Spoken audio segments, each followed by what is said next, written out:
എന്തായി? എന്തെങ്കിലും മാർഗം കണ്ടുപിടിച്ചോ? സംഭവം ഫേക്ക് ഡോക്യുമെന്റാന്നുള്ള കാര്യം ഉറപ്പാ. എന്തായാലും മാർച്ച് 5-ന് മുമ്പ് തെളിയിക്കുന്ന കാര്യമാണ് ബുദ്ധിമുട്ട്. പോലീസിൽ കംപ്ലൈന്റ് കൊടുത്താലും അന്വേഷണമൊക്കെ വരുമ്പോഴേക്കും സമയമെടുക്കും. പിന്നെ എന്താ ഒരു പോംവഴി? അമൃതയുടെ 2 അനിയത്തിമാർക്കും കല്യാണം ഉറപ്പിച്ചു വെച്ചിരിക്കുക. അവൾ ഒറ്റയ്ക്ക് വേണം കാശൊക്കെ ഉണ്ടാക്കാനും. ഞാൻ എൻ്റെ കാറ്ററിംഗ് ഷോപ്പിന് വേണ്ടി എടുത്ത ലോണില്ലേ, അതിൽ നിന്ന് കുറച്ച് കാശും കൂടെ അനുവദിക്കാൻ പറ്റുമോ? അത് നടക്കില്ല അഭിമന്യു. ലോൺ എടുത്തിട്ട് 6 മാസമല്ലേ ആയുള്ളൂ. തന്നെയുമല്ല, അന്ന് മാക്സിമം തുകയല്ലേ എടുത്തത്. അതെ, എനിക്കറിയാം.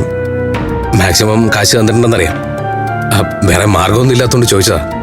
അല്ലെങ്കിലും ഈ തുക തന്നെ അഭിമന്യുവിന് താങ്ങാവുന്നതിലും കൂടുതലാണ്. വെറുതെ ലോൺ എടുത്ത് കൂട്ടാൻ ഞാൻ സമ്മതിക്കില്ല. ഒരനിയത്തിയെ അഭിമന്യുവിനും കെട്ടിച്ചുവിടാനുണ്ട്, അത് മറക്കരുത്. അതൊന്നും സാരമില്ല. ഇപ്പൊ അമൃതയ്ക്കാ കാശിന് ആവശ്യം. അതെങ്ങനെയെങ്കിലും നടത്തി കൊടുക്കണം. ആ പ്രസിഡന്റിനോട് ഒന്നുകൂടെ ഒന്ന് ചോദിച്ചു നോക്കേ. അയാൾ സമ്മതിക്കില്ല. എന്നാലും ഞാൻ ചോദിച്ചു നോക്കാം. ഞാൻ പ്രതീക്ഷ കൈവിട്ടിട്ടില്ല. എന്തെങ്കിലും ഒരു പോംവഴി മുന്നിൽ തെളിഞ്ഞു വരാതിരിക്കില്ല.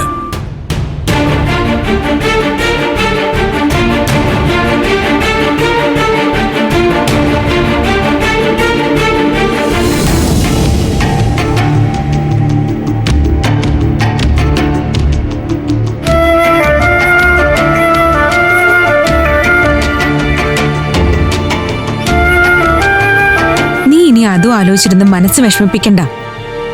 പെട്ടെന്നുള്ള ദേഷ്യത്തിൽ പറഞ്ഞതായിരിക്കും അഖില. അല്ലാതെ അഖിലക്ക് എന്താ അമൃതേച്ചോട് പിണക്കം?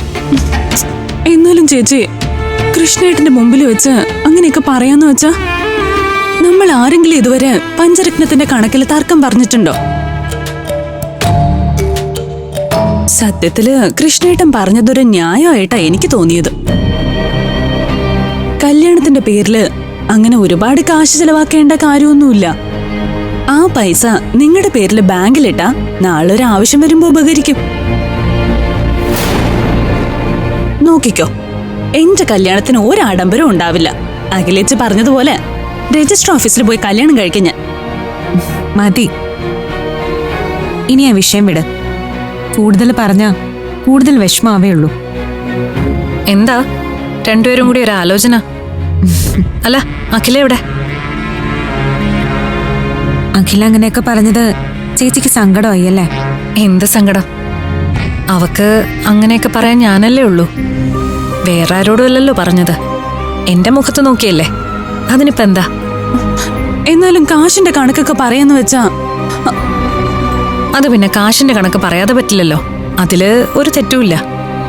പിന്നെ അവള് പറഞ്ഞതുപോലെ ജീവിതത്തിൽ ഒരിക്കലല്ലേ കല്യാണമുള്ളൂ. അത് ഭംഗിയായി നടക്കണമെന്ന് ഏത് പെണ്ണും ആഗ്രഹിക്കില്ലേ?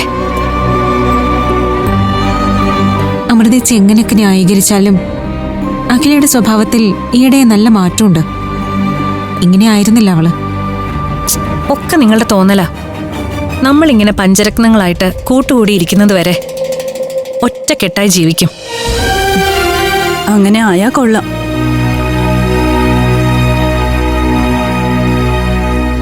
അഖില ചേച്ചിയോട് അങ്ങനെ പറഞ്ഞത് ആരാധ്യക്ക് വിഷമായി. അതായി കലി. അത് വിട്ടേക്ക്. ഒരു വീടാവുമ്പോ ഇങ്ങനത്തെ സൗന്ദര്യപ്പിണക്കങ്ങളൊക്കെ ഉണ്ടാവും. കൂടുതലൊന്നും പറഞ്ഞത് വഷളാക്കാതിരുന്നാ മതി. ചേച്ചി, പൈസക്ക് എന്തെങ്കിലും പ്രശ്നമുണ്ടെങ്കിൽ എന്നോട് പറയണം. ഈ കല്യാണം വലിയ ആഘോഷമാക്കണമെന്നൊന്നുമില്ല. നമുക്ക് ആവും പോലെയൊക്കെ മതി. എന്താ നീ പറയുന്നേ? ഇങ്ങനെയൊക്കെ പറയാൻ ഇവിടെ ഇപ്പൊ എന്താ ഉണ്ടായേ? പൈസ ഇല്ലെന്ന് ആര് പറഞ്ഞു? ഒക്കെ ഉണ്ടാവും. ഇല്ലെങ്കിൽ പിന്നെ എന്തിനാ ഞാൻ നിങ്ങളുടെ ചേച്ചിയാന്ന് പറഞ്ഞ് നടക്കുന്നേ?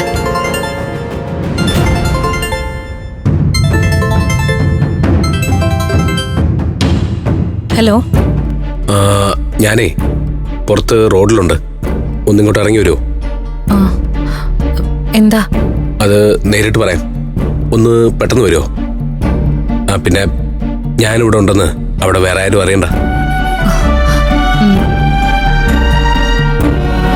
ആരാ ചേച്ചി? നിന്റെ ജോലി നടക്കട്ടെ. ഞാനും കൂടി സഹായിച്ചില്ലെങ്കിൽ അടുക്കളയിലെ കാര്യങ്ങളൊന്നും നടക്കില്ല.